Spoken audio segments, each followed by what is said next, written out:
In this video, we will compare empathy and sympathy so you know which one to use in which situation. So empathy is the ability to understand someone's feelings as if we're having those feelings ourselves, whereas sympathy is to feel sorry for someone else and wish them well without necessarily having that emotional reaction. So let's have a deeper look at this.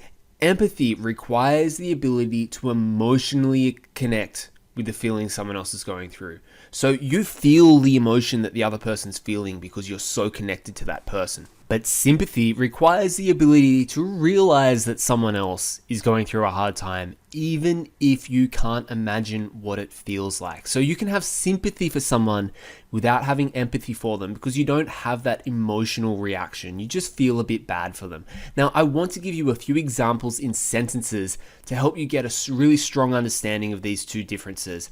But first, I just want to quickly say, if you have trouble knowing the difference between two words like this, I strongly recommend to all of my students, download Grammarly, use the free version that you can get in the link in the description below, and just use one of the words, and Grammarly will be able to tell you whether you've used the correct word or not. So I strongly recommend to all my students, and use that link in the description, and that'll get you the free version of Grammarly.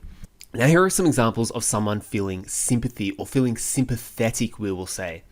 So you might say, wow, that sucks. I'm sorry when something bad happens to someone else. So you feel sorry for them genuinely, but you might not be upset by it. Or you might say, this guy had a really hard time. I feel sorry for him. Or, I let her take the day off. This is the boss. I let her take the day off because I felt bad that she went through a hard time this week. So the boss felt bad for someone. But empathy, you have an emotional reaction. So this girl was heartbroken and it made me cry for her. So you didn't just feel bad for her, you were so upset for her that you also cried.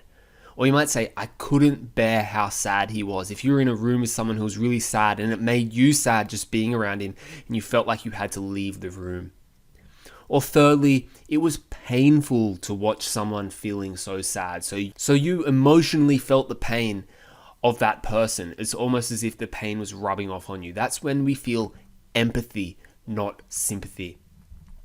Thanks for watching, guys, and don't forget to download Grammarly if you haven't used Grammarly. In the description below, you can get a link to the free version. And of course, if you're a university, college, or high school student, like and subscribe to this channel, watch all the videos, and you'll slowly get more knowledgeable about how to write really good essays at university.